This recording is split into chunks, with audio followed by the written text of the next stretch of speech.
Shalom dan selamat pagi, Bapak Ibu Saudara yang dikasihi Tuhan kita Yesus Kristus. Di pagi hari ini, Rabu 9 April 2025, kita dipertemukan kembali untuk bersama-sama bersatu hati menikmati saat teduh yang Tuhan izinkan, yang Tuhan perkenankan kita peroleh sebagai pengawal dari hari ini. Kiranya Tuhan berkenan menyertai kita. Untuk itu, mari kita berdoa.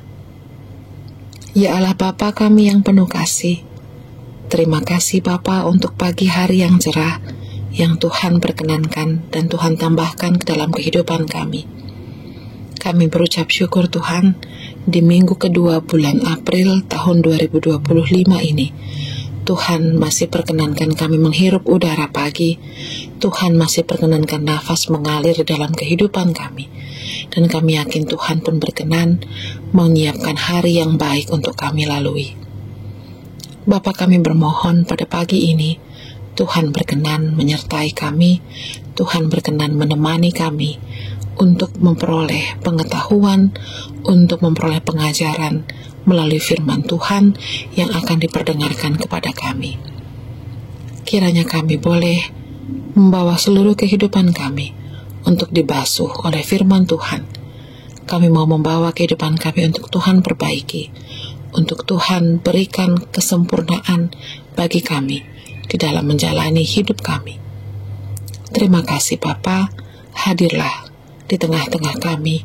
Kami bermohon kepadamu di dalam nama Yesus Kristus, Tuhan dan Juru Selamat kami yang hidup. Amin.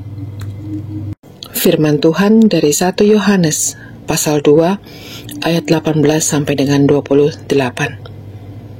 Antikristus. Anak-anak, inilah waktu yang terakhir, dan seperti yang telah kamu dengar bahwa Antikristus akan datang, sekarang telah bangkit banyak Antikristus. Dari hal inilah kita mengetahui bahwa waktu ini benar-benar waktu yang terakhir. Memang mereka berasal dari antara kita, tetapi mereka bukan bagian dari kita. Sebab jika mereka bagian dari kita, tentu mereka tetap bersama kita. Tetapi hal itu terjadi supaya nyata bahwa mereka semua bukan bagian dari kita. Namun kamu telah beroleh pengurapan dari Yang Kudus, dan dengan demikian kamu semua mengetahuinya.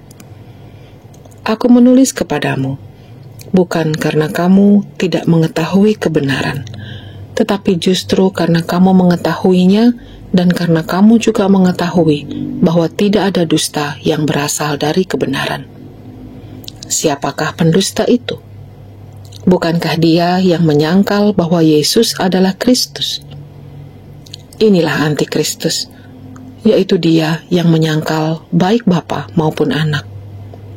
Sebab siapa yang menyangkal anak, ia tidak memiliki bapa. Siapa yang mengakui anak, ia juga memiliki bapa. Adapun kamu, apa yang telah kamu dengar sejak semula, harus tetap tinggal di dalam kamu.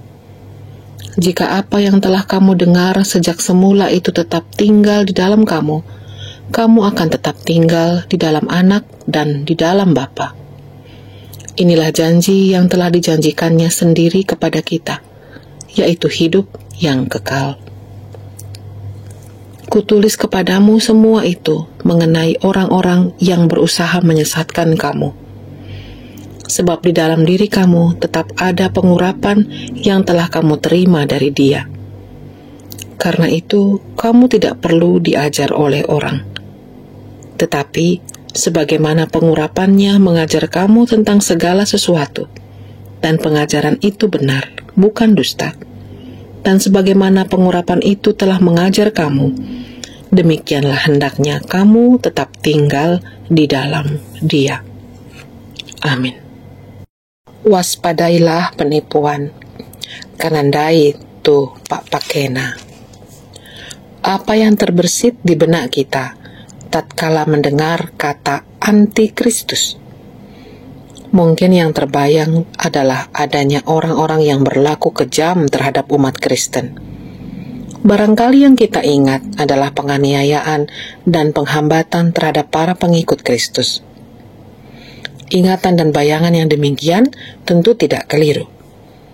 Namun demikian, kita perlu melihat dan menyadari bentuk dan wujud lain.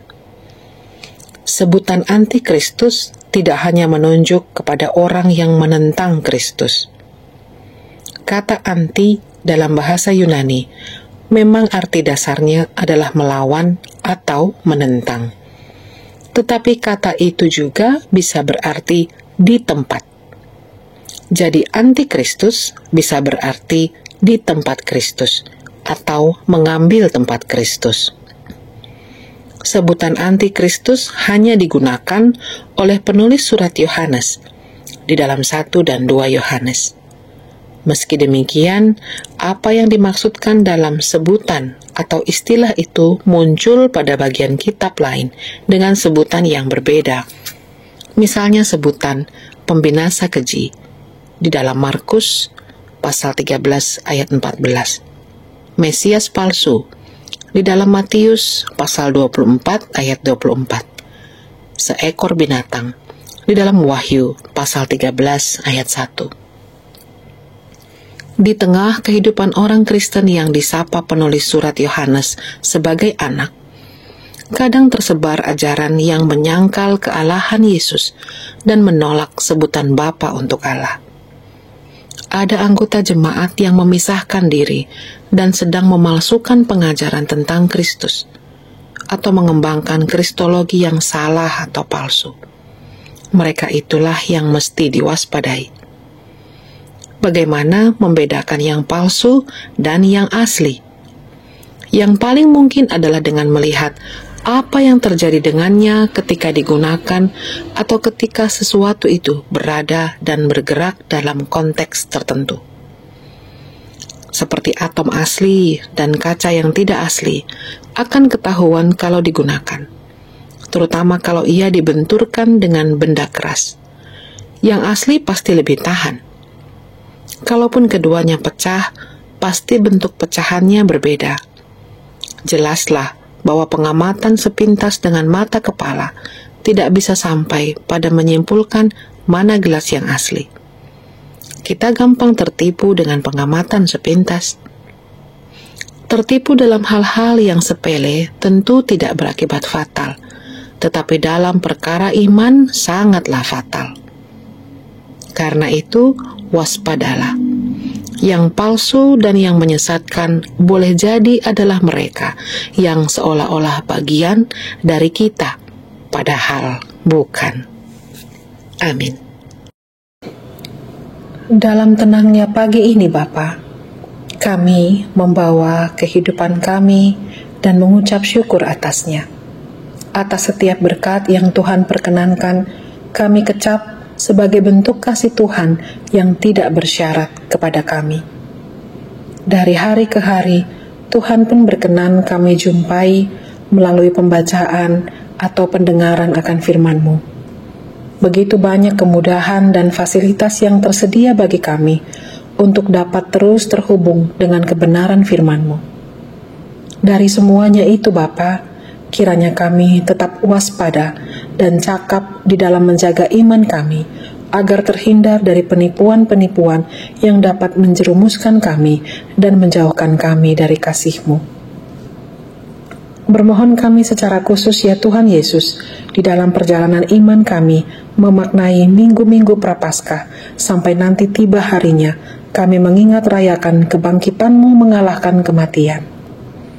Pelbagai aktivitas kami, berdoa, berpuasa, berempati atas ketidakmampuan orang lain, bahkan berpantang atas hal-hal tertentu, kiranya membawa tubuh jasmani kami, terlebih jiwa kami, memaknai pengorbanan yang Tuhan berikan untuk menyelamatkan kami dari dosa. Membawa kami semakin mengenal Engkau dan memotivasi kami untuk semakin serupa dengan Kristus. Pergumulan yang sedang dihadapi anak-anak-Mu secara pribadi, atas sakit penyakit yang diderita, atas kekurangan dalam hal penghidupan, atas perselisihan, ketidakadilan, pencapaian cita-cita, bahkan mungkin konflik batin yang tidak terhindarkan, yang kami sampaikan kepadamu dalam doa dan permohonan yang tiada putus-putusnya. Bapa kiranya berkenan turut campur tangan dan menolong tiap-tiap kami menemukan jawaban atas doa-doa kami.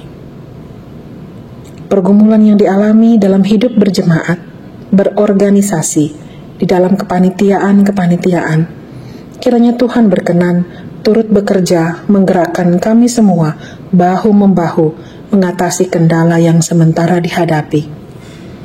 Kiranya Tuhan berkenan mencukupkan dan bahwa kami pun berhikmat di dalam berencana dan berupaya. Semuanya itu semata untuk kemuliaan nama-Mu dan pewartaan pekerjaan-Mu yang ajaib.